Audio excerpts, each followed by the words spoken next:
आइए दोस्तों, आज मैं इस वीडियो के माध्यम से आपको ये बताना चाहूँगा कि कैसे आप अपने हेल्थ इंश्योरेंस पॉलिसी या फिर लाइफ इंश्योरेंस पॉलिसी के प्रीमियम को इक्वेटेड मंथली इंस्टॉलमेंट यानी कि ईएमआई पे कर सकते हैं अमेज़ॉन पे के द्वारा या अमेज़ॉन इंडिया का जो ऐप है उसके द्वारा। तो देखिए फ्रेंड्स, आपको अमेज़ॉन का जो ऐप है उसको अपने मोबाइल या टैबलेट डिवाइस पे डाउनलोड कर लेना है और अमेज़ॉन पे के अंडर में इंश्योरेंस प्रीमियम का एक ऑप्शन होगा, उस पर आपको टैप करना है। एक बार जब आप टैप कर लेंगे तो आपको कुछ इस टाइप का इंटरफेस दिखेगा जिसमें आपको बोलेगा कि आपको अपनी हेल्थ इंश्योरेंस या फिर लाइफ इंश्योरेंस जो कंपनी है या प्रोवाइडर है उसके नाम को सिलेक्ट करने का। तो जैसे आप सिलेक्ट इंश्योरर पे टैप करेंगे तो ड्रॉप डाउन मेनू में एक पूरी लंबी चौड़ी लिस्ट खुल जाएगी लाइफ इंश्योरेंस प्रोवाइडर और हेल्थ इंश्योरेंस प्रोवाइडर की। तो आपका जो भी इंश्योरेंस प्रोवाइडर है उसको आप सिलेक्ट कीजिए। जैसे ही आप सिलेक्ट करेंगे फ्रेंड्स, तो अब आपको आपका इंश्योरेंस पॉलिसी का पॉलिसी नंबर पूछेगा। तो देखिए, पॉलिसी नंबर आप सही सही तरीके से एंटर कीजिए, गलत तरीके से मत एंटर कीजिए, नहीं तो एक भी डिजिट गड़बड़ हो जाए तो फिर हो सकता है किसी और का प्रीमियम आप पटा दें, ऐसा कई बार हो जाता है। तो पॉलिसी नंबर डबल चेक कर लीजिए अपनी पॉलिसी डॉक्यूमेंट से, एंटर कीजिए पॉलिसी नंबर को, ईमेल आईडी अपना एंटर कीजिए जिसमें आपको प्रीमियम जो पेमेंट होने के बाद जो रसीद है वो इस ईमेल एड्रेस पे आपको आ जाएगी। तो इन फ्यूचर आप उसको दिखा सकते हैं अगर ज़रूरत पड़े तो। उसके बाद जैसे ही आपने पॉलिसी नंबर डाल दिया है, फैच प्रीमियम नीचे जो बटन है इस पर आपको टैप करना है। अगले पेज पे अमेज़ॉन का जो सर्वर है आपके इंश्योरेंस प्रोवाइडर के सर्वर से पॉलिसी डिटेल्स को फैच करेगा। तो जैसे आप स्क्रीन पे देख रहे होंगे कि जो मेरे अकाउंट की पॉलिसी है तो उसका जो प्रीमियम कुछ ऐसा बन रहा है 10,237 रुपीज़। तो इस फिगर को आप समझने के लिए ध्यान रखिए। साथ साथ में आप देख रहे होंगे ड्यू डेट भी दिखा रहा है। तो देखिए फ्रेंड्स, मैं आपको यहाँ पर एक जरूरी चीज़ ये बताना चाहूँगा कि एकदम लास्ट डे अगर आप अमेज़ॉन का यूज़ करके प्रीमियम पे करेंगे तो हो सकता है इमीडिएटली जो प्रीमियम है वो आपके इंश्योरेंस प्रोवाइडर के पास ना पहुंचे, ऐसा कई बार हो जाता है। तो मैं आपको ये बोलूँगा कि कम से कम 3-4 दिन पहले या एक हफ्ते पहले प्रीमियम पे कर दीजिए अमेज़ॉन इंडिया के ऐप के द्वारा। तो इससे क्या होगा कि एक्स्ट्रा जो दिन आपको मिले हैं या मतलब ड्यू डेट के पहले आपका प्रीमियम आराम से आपकी इंश्योरेंस कंपनी के पास पहुंच जाएगा। नहीं तो फ्रेंड्स, अगर जैसे आप जिस दिन लास्ट डेट है उस दिन कर रहे हैं या एक दिन पहले कर रहे हैं तो हो सकता है ऐसा चांसेस कई बार ऐसे बन जाते हैं कि प्रीमियम पहुंचने में टाइम लग जाए और आपके ऊपर पेनल्टी वगैरह लग जाए। तो इसलिए कोशिश कीजिए एडवांस में पेमेंट कर दें। अब देखिए, आपने पॉलिसी नंबर तो डाल लिया था, एक बार आप जो कस्टमर नेम अमेज़ॉन ने आपके इंश्योरेंस प्रोवाइडर के सर्वर से फैच किया उसको एक बार चेक कर लीजिए और कंटिन्यू टू पे बटन जो आपको नीचे दिख रही है उस पर आप टैप कीजिए। अब देखिए फ्रेंड्स, अगले पेज पे क्रेडिट और डेबिट कार्ड की जितनी भी लिस्ट है आपके अमेज़ॉन अकाउंट में और जिसमें ईएमआई की सुविधा अवेलेबल है, जैसे आप देख रहे होंगे ईएमआई अवेलेबल लिखा हुआ है, तो आपको उस कार्ड को सिलेक्ट कर लेना है। इनकेस समझ लीजिए कि ऐसा कोई भी कार्ड आपके इसमें एडेड नहीं है जिसमें ईएमआई की सुविधा हो, तो उस केस में आपको सबसे नीचे जाना है और ईएमआई वाला जो ये ऑप्शन है इसको सिलेक्ट करना है। तो देखिए, हो सकता है आपको अपना कोई क्रेडिट कार्ड एंटर करना पड़े नए तरीके से। मैंने तो पहले से एंटर करके रखा है इसलिए फटाफट मैं आपको ऑप्शन दिखा देता हूँ। बट इनकेस अगर आपको नया कार्ड एंटर करने के लिए बोलता है तो आप एंटर कर दीजिए और उसके बाद जैसे ही आप सिलेक्ट ईएमआई ऑप्शंस पे टैप करेंगे तो जितने भी कार्ड्स हैं जिस पे अमेज़ॉन ईएमआई पे इंश्योरेंस का प्रीमियम पेमेंट करने की सुविधा दे रहा है उनकी लिस्ट आपको दिखाने लगेगा। तो देखिए, यहाँ पर 3 कार्ड दिखा रहा है। तो अभी मैं इस वीडियो में समझाने के लिए सबसे आखिरी वाला ये जो एचडीएफसी बैंक का क्रेडिट कार्ड है इसको सिलेक्ट कर लेता हूँ। अब देखिए फ्रेंड्स, जैसे मैंने एचडीएफसी बैंक के क्रेडिट कार्ड को सिलेक्ट कर लिया है तो अब पूछेगा मुझे कितने महीनों की ईएमआई चाहिए, यानी कि इक्वेटेड मंथली इंस्टॉलमेंट चाहिए। तो जो भी ऑप्शंस आपको देखने हैं तो उसके लिए सिलेक्ट ईएमआई टेन्योर पे जैसे ही आप टैप करेंगे तो आपको फ्रेंड्स यहाँ पर इस टाइप का कुछ एक पेज नजर आएगा। तो यहाँ पर मैं आपको 2 चीज़ें बताना चाहूँगा। सबसे पहली चीज़ प्रोसेसिंग फीस के बारे में।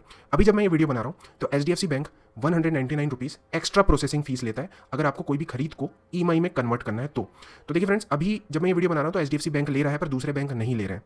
तो अगर आप किसी दूसरे बैंक के क्रेडिट कार्ड होल्डर हैं जैसे आईसीआईसीआई बैंक या फिर सिटी बैंक या फिर एक्सिस बैंक, तो इस केस में आपको 199 रुपीज़ प्रोसेसिंग फीस नहीं लगेगी। पर फिर भी इस टाइप का जब पेज खुलेगा तो आप एक बार चेक कर लीजिए कि कुछ प्रोसेसिंग फीस है कि नहीं है। जैसे यहाँ पर आप देख रहे होंगे एचडीएफसी बैंक साफ साफ बोल रहा है कि मुझे 199 रुपीज़ आपको एक्स्ट्रा प्रोसेसिंग फीस देनी पड़ेगी, भले आप कोई भी ईएमआई प्लान ले लें।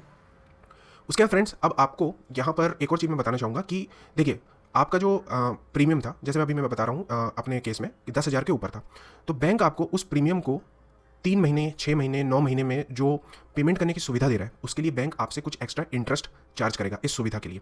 तो देखिए फ्रेंड्स, जैसे अगर मैं 3 महीने का ईएमआई प्लान ले लेता हूँ एचडीएफसी बैंक का, तो उस केस में मुझे 199 रुपीज़ प्रोसेसिंग फीस तो देनी ही देनी है, साथ साथ में मुझे एक्स्ट्रा इंटरेस्ट 257 रुपीज़ का देना होगा। तो ये आप इस पेज पे जब आ जाए तो आपका जो भी प्रीमियम अमाउंट है उसके बेस पे जो एक्स्ट्रा इंटरेस्ट बन रहा है उसको आप इस पेज में ध्यान से चेक कर लीजिए, क्योंकि जो आपकी टोटल ईएमआई कॉस्ट है वो बढ़ जाएगी क्योंकि बैंक अब आपसे कुछ एक्स्ट्रा इंटरेस्ट लेगा। अब देखिए फ्रेंड, जैसे समझ लीजिए आपको 3 महीने से ज़्यादा चाहिए, मतलब आप 3 महीने की जगह 6 महीने का प्लान लेना चाहते हैं, तो उस केस में भी बैंक आपसे एक्स्ट्रा इंटरेस्ट 15% पर एनम के हिसाब से लेगा। अभी जब मैं वीडियो बना रहा हूँ तो 15% पर एनम है, ये हो सकता है इन फ्यूचर चेंज हो जाए, तो आप एक बार चेक कर लीजिए। तो इंटरेस्ट आपको मिलेगा एक्स्ट्रा, जो आपको पेमेंट करना है वो है 453 रुपीज़ का। तो अब आपकी जो टोटल EMI कॉस्ट है वो बढ़ के 10,690 हो जाती है। अब चलिए दोस्तों, मैं अब आपको एक और एक्स्ट्रा अमेज़ॉन पे जो एक ऑप्शन आता है उसके बारे में बता देता हूँ, बट ये कुछ ही अकाउंट में आ रहा है, कुछ में नहीं है। तो आप एक बार चेक कर लीजिए कि ये जो ऑप्शन है डाउन पेमेंट का ऑप्शन है, ये आपके अकाउंट पे आ रहा है कि नहीं आ रहा है। तो इनकेस फ्रेंड्स, अगर आपके अकाउंट में डाउन पेमेंट का ऑप्शन आ रहा है तो उसमें उस केस में ये होता है फ्रेंड्स कि एक पर्टिकुलर अमाउंट आपको स्टार्टिंग में ही पेमेंट कर देना पड़ता है। जैसे मेरा जो प्रीमियम मेरे को पेमेंट करना था वो 10,000 कुछ था, तो पहले ही मैं डाउन पेमेंट जो यहाँ पर दिखा रहा है 2,559 का मुझे कर देना है। तो जैसे ही मैं ये कर दूंगा तो ये होगा फ्रेंड्स कि डाउन पेमेंट होने के बाद, यानी कि डाउन पेमेंट जो आपने अमाउंट कर दिया उसके बाद का जो बचा हुआ अमाउंट है उस पर सिर्फ आपको बैंक एक्स्ट्रा EMI का परसेंटेज लगाएगा। तो जैसा कि आप देख रहे थे फ्रेंड्स कि डाउन पेमेंट में ये फंडा रहता है कि मैं एक छोटा सा अमाउंट स्टार्टिंग में पेमेंट कर देता हूँ और बचे हुए अमाउंट को बैंक EMI पे कन्वर्ट कर देता है। तो उस केस में ये होता है फ्रेंड्स कि इंटरेस्ट जो है कम हो जाता है।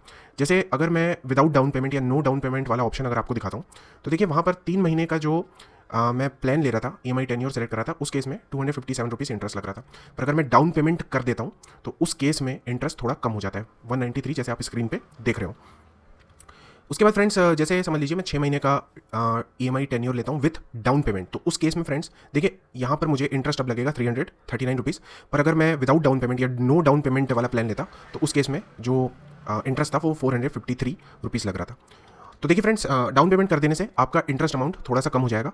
अगर आपके इसमें डाउन पेमेंट का ऑप्शन आ रहा है और आप चाहते हैं कि डाउन पेमेंट करके अपने इंटरेस्ट अमाउंट को थोड़ा बहुत कम कर लें तो आप इस ऑप्शन का यूज़ जरूर कीजिए। इनकेस अगर नहीं आ रहा है तो उस केस में आपको नॉर्मल EMI का जो मैंने आपको पहले समझाया उसी को यूज़ करना पड़ेगा। अब देखिए फ्रेंड, जैसे आप चूज़ EMI प्लान कर लेंगे, जो भी मतलब डाउन पेमेंट या विदाउट डाउन पेमेंट, और चेकआउट करेंगे, तो फ्रेंड्स ये होगा कि अब आपके ट्रांजैक्शन को ऑथराइज करने के लिए बैंक आपके रजिस्टर्ड मोबाइल नंबर पे एक वन टाइम पासवर्ड भेजेगा, या फिर आपको फ्रेंड्स वेरीफाइड बाय वीज़ा या मास्टर कार्ड सिक्योर कोड या फिर रुपए का जो भी पासवर्ड है उसको एंटर करके अपने ट्रांजैक्शन को ऑथराइज करना है। एक बार जैसे ही ट्रांजैक्शन ऑथराइज हो जाएगा तो फर्स्ट पेज पे जैसा मैंने दिखाया था, जो आपने ईमेल एड्रेस दिया था उसमें कुछ देर बाद, कुछ घंटे बाद या कुछ मिनट बाद आपको आपकी प्रीमियम की रसीद भी मिल जाएगी। तो फ्रेंड्स, मैं आशा करता हूँ ये वीडियो आपको पसंद आया होगा। अगर हाँ तो लाइक कीजिए, शेयर कीजिए, सब्सक्राइब कीजिए। Thanks for watching.